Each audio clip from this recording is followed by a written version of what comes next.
and I had made tens before. I had never made hundreds. That was the biggest difference. Yeah. And what was the official exit? June 20th. Oh, you mean the dollar amount? Yeah. $250 million is what it was. And I owned 88% of it. So it was a real... It was a real exit. It was a real exit. Yeah. Yeah, you felt it. You felt it immediately.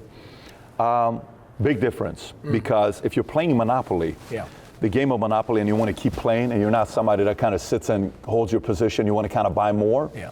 Now we got some chips to play, and we're playing. Is that what you're doing right now? Oh my God. So kind of the same game, but more diversification, and buddy. like more different companies? See, the thing is, most people have no idea what's going on with us behind closed doors. When they come into our office and they kind of see the headquarters and see the employees and staff, they walk away and they say, okay, I got it. These guys are not slowing down. Yeah. So it's kind of curious. Some people, they do their wealth concentration by being in one business, building it really big, and then once they have it, they kind of go wide because they're playing a diversification game so that they keep the wealth.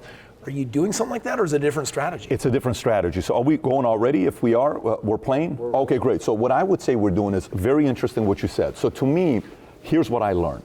I learned a lot of times, like I bought businesses that didn't feed each other. Yeah. There was no point to it. Okay. The moment we made everything integrated, it was done deal. Really? Now each business is feeding each other. So if one's growing, the others are growing. If this one's growing, the other two are growing. Now that was the old strategy, or is that the new strategy? That's the new strategy, the integrated. Insurance was this. You're trying to create efficiency then. Absolutely. Oh yeah, absolutely. We have the holding company that owns all the companies, but all the companies are feeding each other. The original company that you had, what industry was that in? Insurance. I started off day before 9/11 with Morgan Stanley Dean Witter, and then after Morgan Stanley, I went to Transamerica, WFG. I was there for about 7.5 years. Then I watched what was going on in the marketplace and the demo and average insurance agent, 56-year-old white male. I said, you know what, I think there's an opportunity here. September of 09, I resigned. October of 09, we became a real insurance company with 66 agents in Northridge, California. We grew it today. At this point, we probably licensed 60,000 agents. We're in every state. 60,000. 60,000 insurance agents, and then, boom, blew up.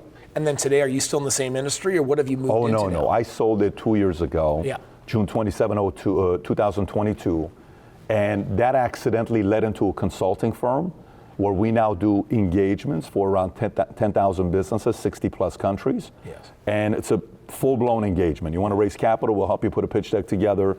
Org chart, you're mediating between you and your partner, C-suite executives. Is this like about scaling and growing other people's companies? Absolutely. Okay. And we're having so the time of our lives. this is like in the consulting space? Consult for equity, taking a piece of the equity, maybe some of the revenue? How to do it, creative comp, like if you want to have a variable comp for your employees, how do you do it? I mean, if somebody goes to betdavid.com and they see the consulting firm, everything's there, but consulting is the backbone of the holding company right now. Is a big part of it because they saw that $250 million exit and they're like, dude, he figured it out, he scaled. Yeah, so the interesting part about that, when the buyer's journey, they tell me, right? I start creating content fully 2013. Yeah. 2 years later, we choose one word, and that's entrepreneurship. 14, 15, all I talk about is entrepreneurship, right? Every video on YouTube was as an entrepreneur, but you don't know whether my philosophies work or not. You only know because I'm making money and I'm doing okay for myself, but I haven't had an exit yet. Yeah. So as the buyer's journey is following with me, and they say, maybe this guy knows what he's talking about, then boom, oh wow, he just raised 10 million. Yeah. He just did 35 million. Yeah. He just sold for a quarter. He just did this. What is this guy doing? And then they showed up. Okay, yeah. Wow. So around consulting, you have all these other ancillary companies. They all feed each other. And I imagine there's media consulting in there. There's media consulting in there, but that's probably less than 10% of it that we do. What's the most exciting ancillary that you're focusing on? I mean, anybody that's trying to scale their business, they come in, we sit down, we go through doing a needs analysis. By the time we're done, industry proof. So it doesn't matter, evergreen to any industry you want. Construction, transportation, real estate, AI, marketing, storytelling, media, it doesn't matter. And do you love it? I can't even tell you how much fun I'm having right now. My 12-year-old son is here with me. Okay. Every day at the office, guys are, when you come to the office, I can go to an office and feel the energy of the people that are there, whether they're doing a job based on fear, they're doing a job based on casualness, they're doing a job because it just pays well, but they go home early, or they're doing a job because it's a mission, it's excitement. You feel the intensity today when you walk in. your personal life, like what's it like creating balance in personal life with work life? Like, what's your philosophy? Very difficult. It's not easy because my wife and I talked about this a year and a half before we got married. On our second date, I bought her a book called 101 Questions to Ask Before You Get Engaged. Okay. So we spoke about what life was going to look like if she was going to marry me. So did you already know then, like how intense your life was going to be? If people who knew me, if people who watched this, who knew me at 24, 25, those are probably the best stories because we're at the Vault Conference. One of the guys who's known me since 22, 23 years old, we got in the business together. Yeah. He says, Pat, since the time when I remember we're in Hawaii 22 years ago and all you would read is war books, till today, did you know one day you were going to be here? I said, no, but I knew one thing. Here's the one thing I knew.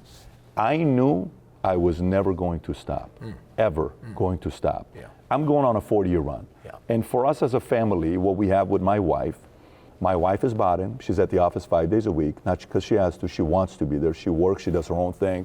Whatever she wants to do, she does. Our kids are in the office pretty much every day. And we have a system for the whole thing. And now we're excited about it. Yeah, so it sounds like you found a way to work together as a team. It is very hard. It is every time while we're going through the next phase, my wife would come and say, babe, we need one more nanny. Yeah. We need a chef. If we need to do this, we need this. Yes. But she wouldn't say that because she wants to go to the spa all day and go play tennis all day. She'd say that because she wants to help support the business more. Yes. Yeah. So it's a partnership that we created, but I will tell you, since the day I got married, at our wedding day, when I gave the speech at our wedding in front of 500 people, our family and her family, I said, I don't know how long we're going to be married, but I can guarantee we can be married for 1 year. We take marriage 1 year at a time. We're on our 15th year we just crossed. Okay. So next year will be 16 years. Yeah. And family, kids, it's very important to us, but you have to have systems in place and commitment from both sides, or else this is a very difficult thing to do. Yeah, interesting. Health. What do you do to prioritize health in your life so that you keep this engine going? Right. And I'm also curious if you have a morning routine. I'm curious if there's things you do by way of reading books or spirituality. Like outside of the family and business, what does it look like for you to also create the rest of everything else? So a part of my life is boring, and I'm going to tell you what part of it is boring. I sit in the same place when I go to a restaurant. I order the same thing when I go to a restaurant. I wake up same time. I have a same routine. You have a routine. Exercise every morning, 7 days a week, reading the books, feeding the material. I'm doing podcasts, so I have to know what's going on with the news. I'm dealing with my 8 C-suite executives that I'm working with that report directly to me when I'm coming back. The guys that are running the different 8 companies. It's a jam-packed schedule every day, morning till night.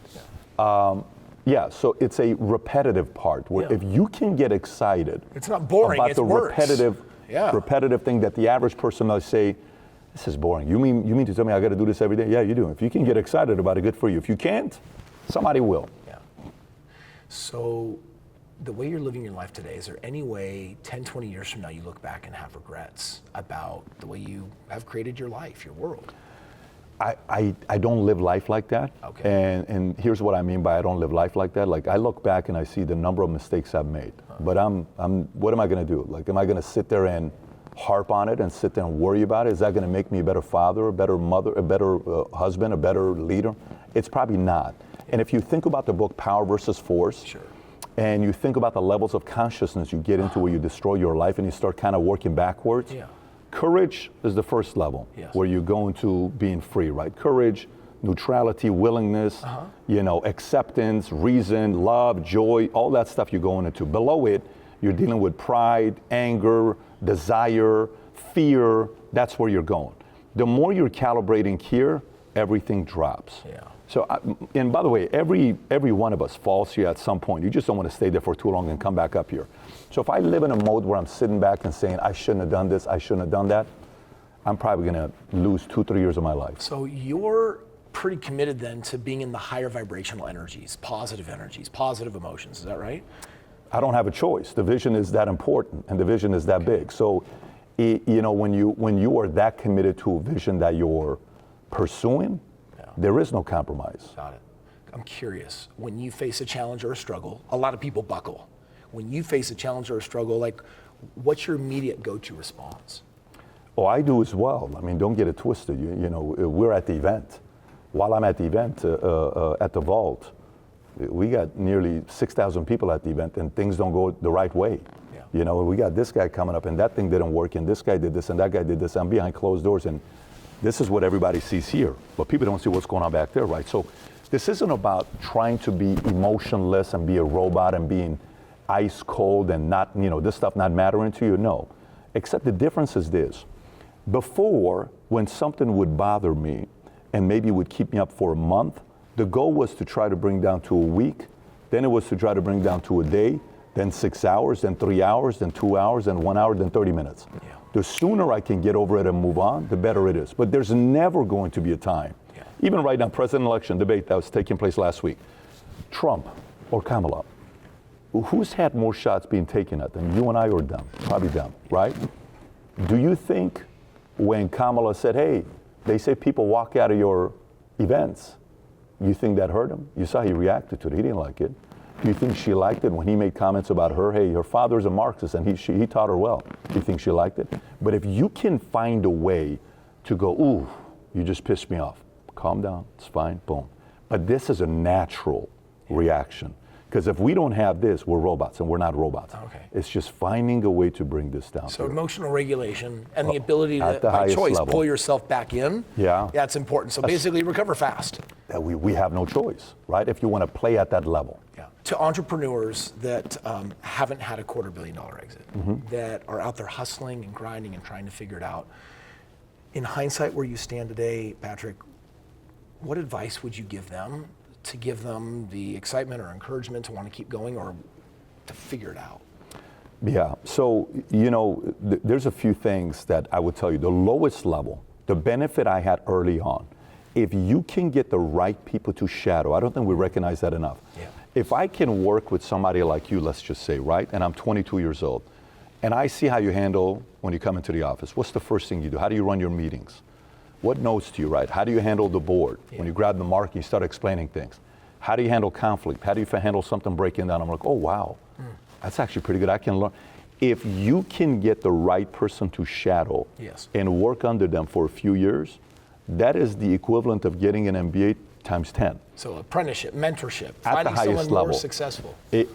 But I want to see you in the ring. Yes. If I can see you in the ring, going through it, in the boardroom, negotiating, getting rejected, the $5 million sale commission we were about to make that you got rejected, in the car, driving back, seeing how defeated you are, seeing how you process it with me privately. I'm sitting in the backseat, you're talking to your partner, I'm there. That's the place to be. Wow. If I can witness something like that, I'm ahead of the game. Wow, beautiful. Thank you for your time. I really Anytime. appreciate Yes, it. appreciate you. Yeah. Thanks for having me. Yeah, we're glad to have you. We're glad to hear you speak. Excited to be here. Thank you for the extra bonus that we worked in to utilize our time together. Thank you. Anytime. Thanks, All right. guys.